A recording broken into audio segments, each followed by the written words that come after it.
আজকের নাটক জ্যোৎস্না রাতের কুয়াশা। রচনা মতলুব আলী, প্রযোজনা মাহবুবুর রহমান। নাট্যানুষ্ঠান জ্যোৎস্না রাতের কুয়াশা। তুমি কি বলতে চাও একটা মাতাল মূর্খ লম্পট যে বাড়ি সর্বে সে বাড়িতে আমি সাবিত্রীকে রেখে যাবো? এর অপমান কিন্তু আমি কিছুতেই সহ্য করব না।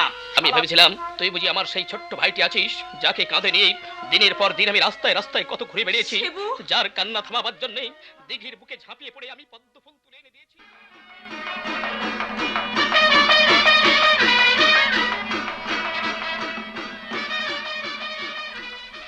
হে নানিজান, একটু অপেক্ষা করা যাক। ভিড় হালকা হলে আমরা রওনা দেব। কিন্তু শোভন কই? শোভন, এই যে মা আমি। এই রুকিয়া, কাল আসবি তো? বারে, তুই দেখছি এখনো কাঁদছিস। যাত্রা দেখে বোকারা কাঁদে। চাচি যে কাঁদলেন? বয়স বেশি হলে কাঁদে। তার মানে বয়স বেশি হলে মানুষ বোকা হয়, এই তো? তাহলে তুই ক্লাস 8-এ পড়িস আর আমি 7-এ, অর্থাৎ তুই আমার চেয়ে বোকা। চুপ। এখন বোধহয় যাওয়া যাবে। চলো ভাই কাউসার। হ্যাঁ, চলেন নানিজান। তুমি ছিলে বলেই না যাত্রা গান দেখতে আসতে পারলাম। শোভনের আব্বা তো আসেন না, 24 ঘন্টা স্কুল নিয়ে থাকে। দিনরাত স্কুল স্কুল আর স্কুল। কেন, শোভনের হাত ধরে চলে আসবেন? তাছাড়া আপনাদের বাড়ি থেকে তো খুব দূরে নয়, পাড়াপড়শিরাও নিশ্চয়ই আসে। শোভন নিয়ে আসবে চাচিকে? তবেই হয়েছে। দেখ রুকিয়া, ছোট মুখে বড় কথা বলবি না। কি আমার বড় রে উনি? আহা, ঝগড়া করিস না রোকেয়া, কথা নেই বার্তা নেই, খালি ঝগড়া করিস তোরা। আমি গেলাম মা, তোমরা আস্তে আস্তে এসো। কাউসার মামা, আপনি মার সাথে আসেন, আমি যাই। বেশ থাকতো শোভনের। আমার রাগ নেই, আমিও গেলাম।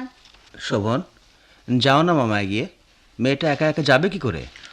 ও ঠিক যাবে, ভয় থাকলে কি আর ওভাবে রওনা দিত? মেয়েটা খুব বেয়াদব। এই রুকিয়া, আরে থাম বলছি। এই, আমার সাথে হেঁটে পারবি তুই? বেশ পারবো। বেশি বেশি সাহস দেখাচ্ছিস, ভয় পাবি তো। মোটেও না, তুই বড় হলে কি হবে, তোর চেয়ে সাহস আমার ঢের বেশি, সে তুই ভালো করেই জানিস। গত বছর মানে সেই সাপ দেখে তুই কেমন করেছিলি, ভাগ্যিস আমি ছিলাম সঙ্গে। কথা তো বলছিস পটর পটর করে, একটু দাঁড়ালে কি হয়? ঠিক আছে, দাঁড়াচ্ছি, ভীতু কোথাকার।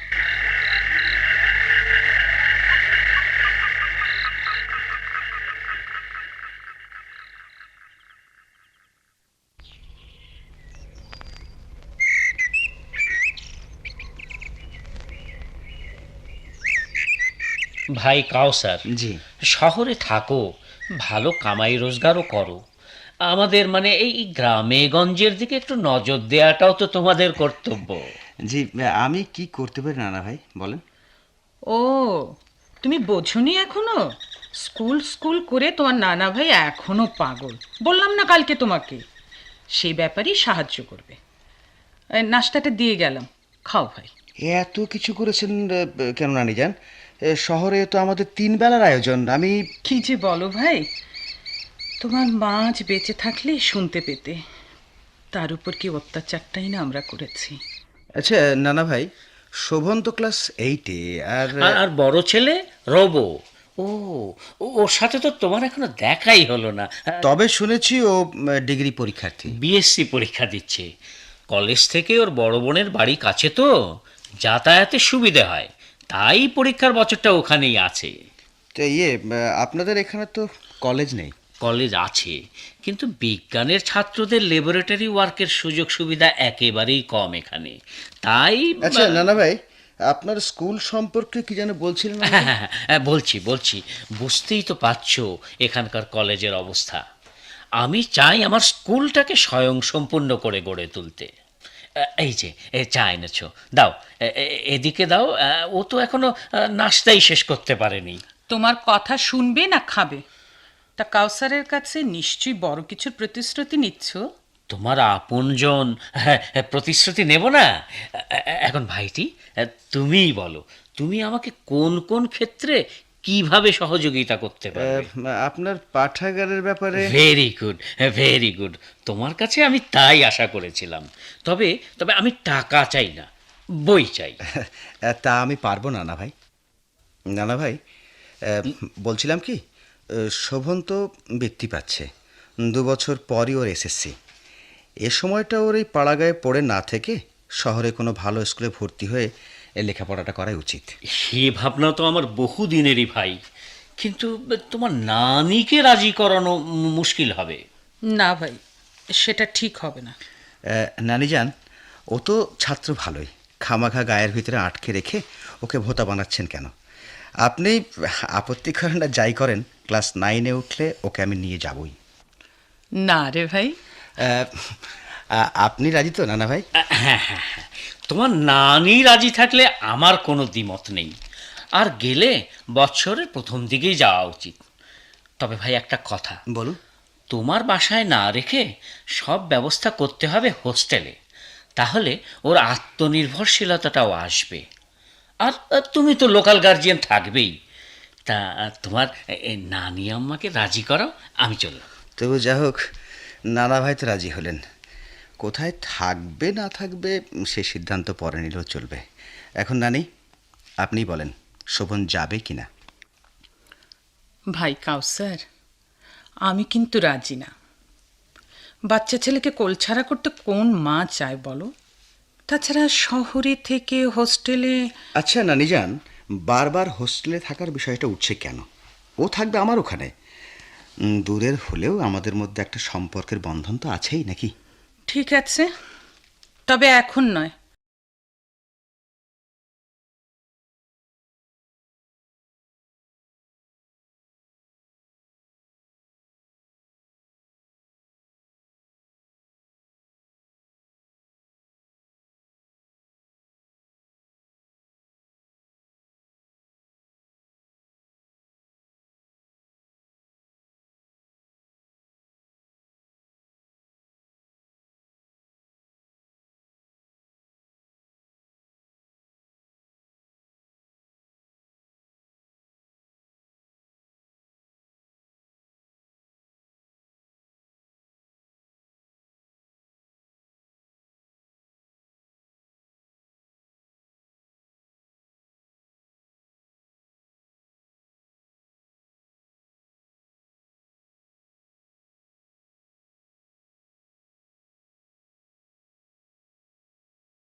এ চিঠি কেন লিখলো সুমনা? ছোট্ট চিঠি, অথচ তার ধাক্কা এত বড় করে কেন লাগছে আমার পক্ষে? অসম্ভব, অসম্ভব আমার পক্ষে এর ভার বহন করা। সুমনা, সুমনা, তুমি কি করলে?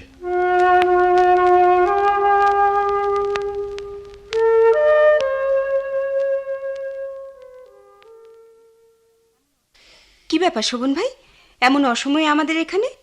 আর অমন করে হাঁপাচ্ছই বা কেন? বসো বসো বসো, একটু জিরিয়ে নাও। বাবা, দেখো কি অবস্থা। তারপর বলো তো, কি হয়েছে? আমার কিচ্ছু হয়নি শেফালি, হয়েছে সুমনার। পড়ে দেখো। কই দেখি, অসুখ বিসুখ করেনি তো? না, ভালোই তো শোভন ভাই, এমন খারাপ কিছু তো নেই চিঠিতে। ভালো কথা আছে বলেই তো আমার কষ্ট শেফালি, এ ভালো যে অমঙ্গলের।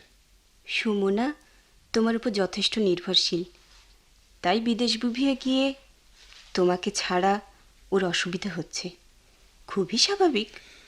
এমনটি তো আমি চাইনি শেফালি, ওকে আমি সহযোগিতা করেছি, নির্ভরশীল করতে তো চাইনি। শোভন ভাই, শুধু চাওয়ার উপর নির্ভর করে যদি মানুষ সবসময় পেত, তাহলে তো জগতের ইতিহাস পাল্টে যেত। যাকে, ওদের লন্ডন থেকে ফিরে আসার সময় তো বোধহয় হয়ে এসেছে না? তুমি কবে যাচ্ছ ঢাকায়?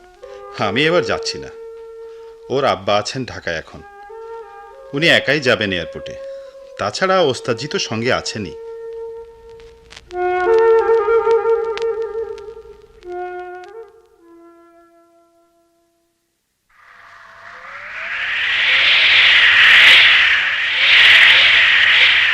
শুভ ভাই, ধরো ধরো, সুমনাকে ধরো, ও পড়ে গেছে।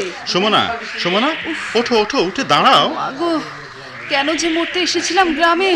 আগেই বলেছিলাম বাবু, ঝড় বাদলের দিন গ্রামে ফাংশন করতে আসাটা ঠিক হবে না, তা তো তোমরা শুনলে না, এখন বোঝো। কিন্তু আমাকে ভালো করে তোলো শোভন ভাই, আমি যে উঠতে পারছি না। আরে উঠতে পারছি না মানে? না, এবার ওঠো। শেফালি, তুমি ধরো তো বাঁ দিকটাতে। অন্য সবাই শেল্টার নিতে পেরেছে তো, এত মানুষ। তোমার সেসব চিন্তা করতে হবে না, তুমি আস্তে আস্তে চলো। আসলে সব দোষ তো আমার। শেফালি, শেফালি, তুমি ছাড়ো তো দেখি। পারবে তো সামলাতে? দেখো আবার ওকে পাজাকোলা করে ধরতে গিয়ে তুমি আবার পড়ো না যেন। আমার জুতোটা ঠিক করে দে তো শেফালি, পা থেকে পড়ে যাচ্ছে। ঝড়ের বেগ একটু কমেছে এখন। শেফালি, তুমি তাড়াতাড়ি ভেতরে গিয়ে একটা জায়গা করো তোর জন্য। ঘাড়ে প্রচন্ড ব্যথা পেয়েছি শোভন ভাই, আমি যদি আর গান গাইতে না পারি। কি হয়েছে শোভন?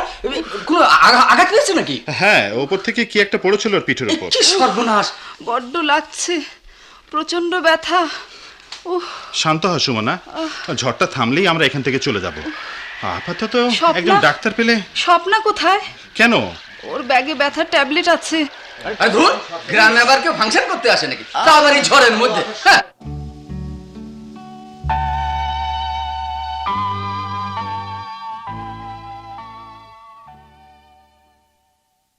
তোমরা দেখেছো মা আমার এক্সরে রিপোর্ট? না, ও দেখে আর কি হবে মা? কম্পাউন্ড ফ্র্যাকচার, ডাক্তারকে বলতে শুনেছি আমি। সুমনা, সুমনা, একটু ঘুমোতে চেষ্টা কর তো মা, ব্যথাটা আজ কমেছে না? এখন তো ব্যথা করছে না আব্বা। তুমি কাঁদছো কেন মা? তুমি তুমি চিন্তা করো না দিদি,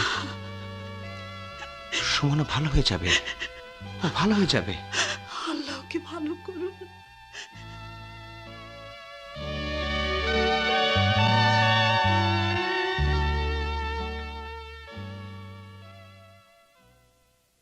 আমি কি পাপ করেছিলাম শোভন ভাই, যে এমন একটা বড় শাস্তি আমি পেলাম? পাপ বলে কিছুই নেই সুমনা। তবে আমার এমন হলো কেন? একটা দুর্ঘটনা ঘটেছে, দুর্ঘটনার উপর কারো হাত নেই। সেদিনে সেই ঝড়ে আমরা সবাই তো পড়েছিলাম, দুর্ঘটনা শুধু আমার উপর ঘটলো কেন? শুধু তোমার উপর হয়নি তো, এই দুর্ঘটনা আমাদের সবাইকে পঙ্গু করেছে। তোমার গলায় অপারেশন হবে শুনে ওস্তাদজি তো স্ট্রোকই হয়ে গেল, আর সেই থেকে উনি শয্যাশায়ী। ওস্তাদজি শয্যাশায়ী? হ্যাঁ, খবরটা তোমাকে হসপিটালে থাকতে দেয়া হয়নি। এখন তুমি অনেকটা সুস্থ হয়েছো, আর ওস্তাদজিও ভালো আছেন, তাই বললাম। ওস্তাদজির আমাদের নিয়ে স্বপ্ন ছিল। আমি আমি যাব ওস্তাদজিকে দেখতে। এখনো তোমার ফ্রিলি চলাফেরা করার অবস্থা হয়নি সুমনা। আগে তুমি পুরোপুরি সেরে ওঠো। আমার মাফ চেয়ে নেওয়া দরকার ওস্তাদজির কাছে। কেন? কিসের মাফ? একটা বিরাট অন্যায় করে বসে আছি যে। কি? মার কাছে শুনে নিও তুমি, মা সব জানে। তুমি তবলা নিয়ে বসো না এখন। তুমি সম্পূর্ণ সুস্থ না হয়ে ওঠা পর্যন্ত তার হচ্ছে না। কেন? শেফালিদের ওখানে যাও, হাতটা নষ্ট করো না শোভন ভাই। এক কাজ করো, একদিন একটা প্রোগ্রাম করো আমাদের বাসায়, গান বাজনা হবে, সারা রাত জাগবো আমরা সবাই। তুমি বাজাবে, শেফালি গান করবে, আর স্বপ্না, দীপ্তি, রফিক, শাহেদ, উৎপল ওরা নাচবে। মাকে বলো, মাই সব অ্যারেঞ্জ করে দেবেন। তোমার কষ্ট হবে, মনে থামো। প্রমাণিত হবে তোমরা সবাই আমার গলার সঙ্গে আমার সঙ্গে মরে গেছো। থামো থামো সুমনা, থামো প্লিজ, থামো।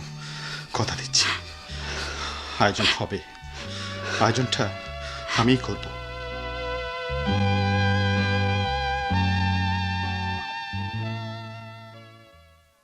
শোভন, ওর গায়ে আবার একটু টেম্পারেচার দেখা দিয়েছে। তুমি ডাক্তারকে বলে এসো তো বাবা। হ্যাঁ, খুব বেশি নাকি? কই দেখি। না, কপালটা তো ঠান্ডা মনে হচ্ছে।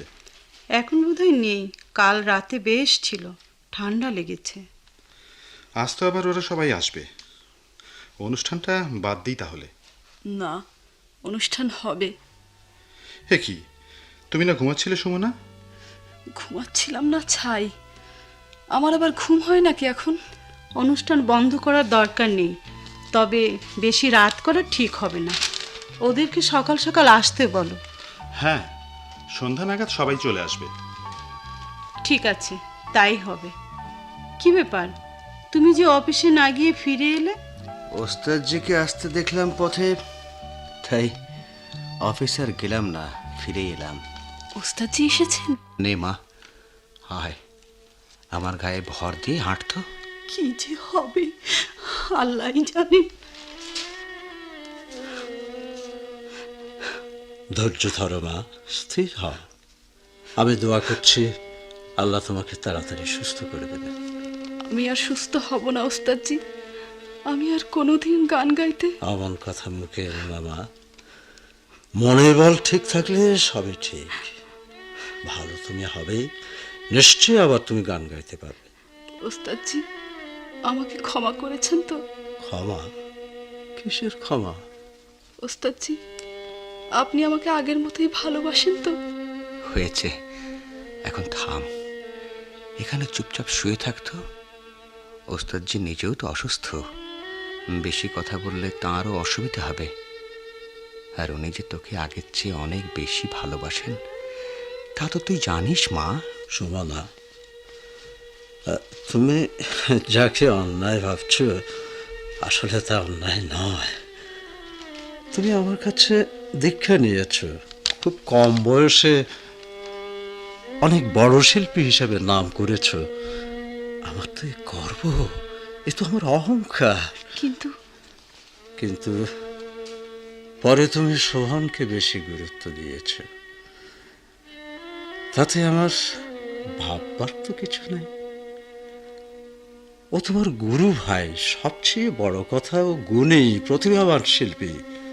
তুমি গুণের ঠিকই মর্যাদা দিয়েছ। ওসব কথা আর কখনো মুখে এনো না মা। আমি তোমাকে দোয়া করছি, ইনশাল্লাহ ইনশাল্লাহ তুমি তাড়াতাড়ি সুস্থ হয়ে উঠবে।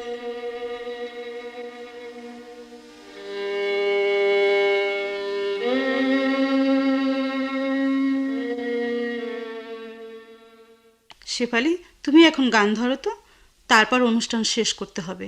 বেশি রাত করা যাবে না, সুমির শরীরটা আজ আবার বেশি খারাপ। আমি তো ঠিক আছি মা। তোর জ্বর বাড়ছে, বর্ষার দিন, বেশ ঠান্ডা পড়েছে।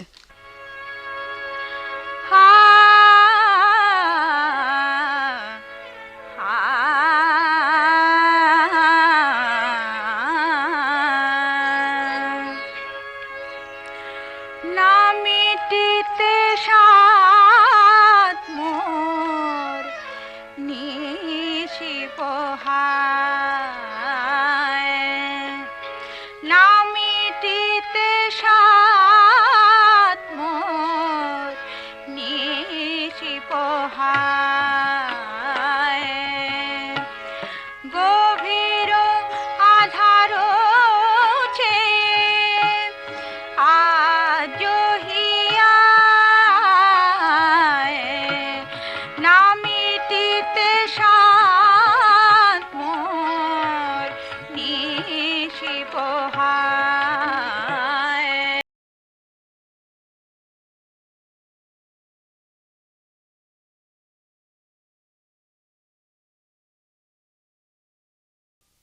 গুরু ভাই কোথায়? এই যে আমি সুমনা। মা, আব্বা, ওস্তাদজি সবাই আছে সুমনা। শেফালি? এই তো আমি তোর মাথার কাছে। শোভন ভাই, তুমি খালাম্মাকে নিয়ে এসো। থাক, মাকে আনতে হবে না এখন। গুরু ভাই, আব্বা গেছেন ওস্তাদজিকে খবর দিতে। তুই একটু শান্ত হ তো। শেফালি রে, সেবার লন্ডন থেকে শোভন ভাইকে চিঠি দিয়েছিলি, সে কথা বলবি তো? তুই কি করে জানলি? চিঠিটা যে আমার কাছেই গচ্ছিত আছে সুমি। তোর কাছে? আমি তো এতদিন ভেবেছিলাম ও চিঠি আসেইনি। মনে একটা স্বস্তি ছিল। আমার তো আর কিছুই নেই সুমনা। তোমার ওই চিঠিটাকে পবিত্র জেনে আমার একমাত্র পুঁজি হিসাবে ওটা জমিয়ে রেখেছি শেফালির কাছে। আর এতদিন তা নিয়ে শেফালি কোনো কথা যে বলেনি, সেটা বোধহয় তোমার অনুরোধেই না? ওর কাছে কেন? আর ও চিঠি যে মঙ্গলের নয় শোভন।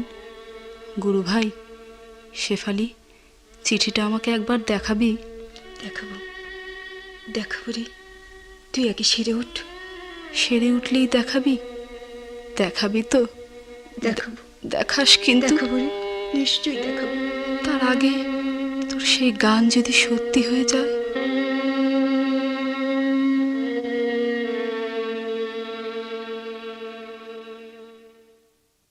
তুমি আজও কাউকে ভালোবাসতে পারলে না শুভ ভাই। তুমি বড় নিষ্ঠুর। তুমি শিল্পী, কিন্তু তোমার মধ্যে শিল্পবোধ নেই। সুমনা সেই যে কবে আমাদের সবাইকে ছেড়ে চলে গেল, সেই শোক তোমার এখনো গেল না। শিল্পীর মন তোমার। কিন্তু আমার এমন একটা মনও আছে শেফালি, যা সকল শিল্পের ঊর্ধ্বে। তোমার মনের খবর আমরা কি করে জানব শুভ ভাই? তোমার মনের খবর তুমিও বোধহয় জানো না। তা হয়তো হবে, কিন্তু তোমার নিজের জীবনে যে মানুষটি আসছেন, তার মন নিশ্চয়ই তোমার কাছে পানির মতন স্বচ্ছ হবে। ভাবছো এ কথায় পরিবেশ হালকা হবে না শোভন ভাই? তাহলে তুমি বলতে চাও তোমার মনকেও বুঝতে পারেনি, তাই না? বুঝতে না দিলে কি করে বুঝবে বলো তো? নিজের থেকে যদি সব বোঝাতে হয়, তার চেয়ে বড় পরাজয় আর কি হতে পারে? হয়তো সেরকম একটা পরাজয়ের গ্লানিতেই অভিমান করে সুমনা চলে গেল। আমি কিন্তু তোমাকে বেশ চিনেছিলাম, তাই কোনোদিন তোমার প্রতি উৎসাহ প্রকাশ করিনি। অথচ দেখো, তোমার জন্যে মিছিমিছি রোকেয়াটা দুবার কি কাণ্ডটাই না করলো। শুনেছি ও এখন প্রায় অপ্রকৃতস্থ। শুনেছি আমিও। সুমনা মারা যাবার পর রোকেয়ার সাথে তোমার দেখা হয়নি? হ্যাঁ, সান্ত্বনা দিতে এসেছিল। ভালোবাসার পাত্রকে তার দুঃখের দিনে সবাই সান্ত্বনা দিতে আসে। আচ্ছা শেফালি, তোমার কি ধারণা রোকে আমাকে ভালোবেসেছে? ধারণা কেন হবে? তোমাকে ভালোবাসতে গিয়ে তোর শরীর মন সব শেষ করে ফেললো, জীবনটা শেষ করলো। মিছে কথা শেফালি, মিছে কথা।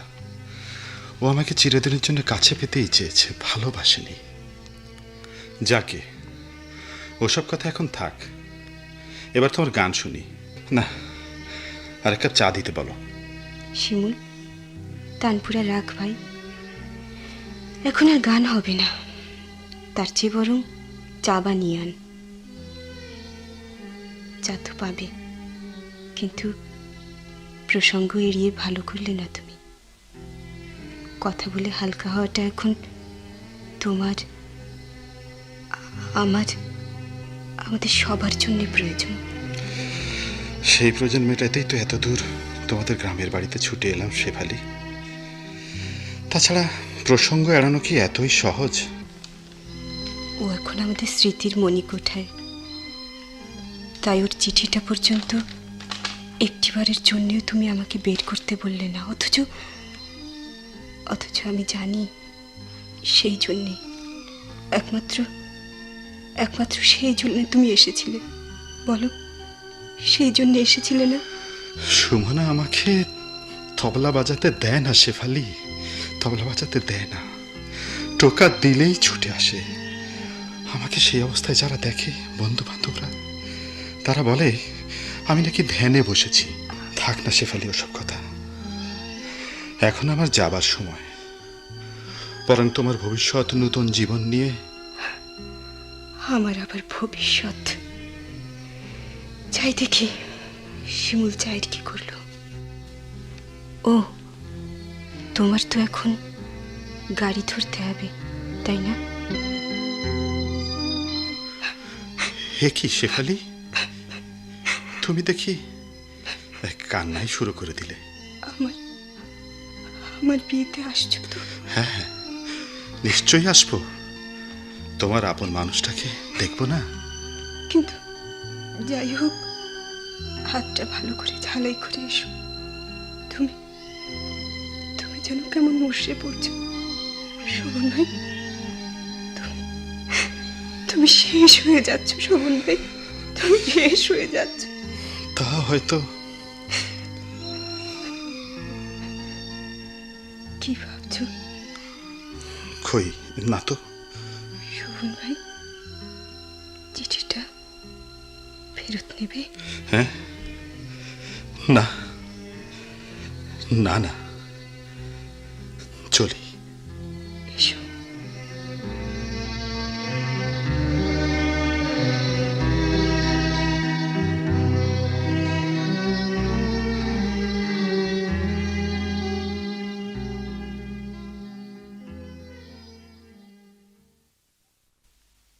এতক্ষণ জ্যোৎস্না রাতের কুয়াশা নাটকের অভিনয় শুনলেন।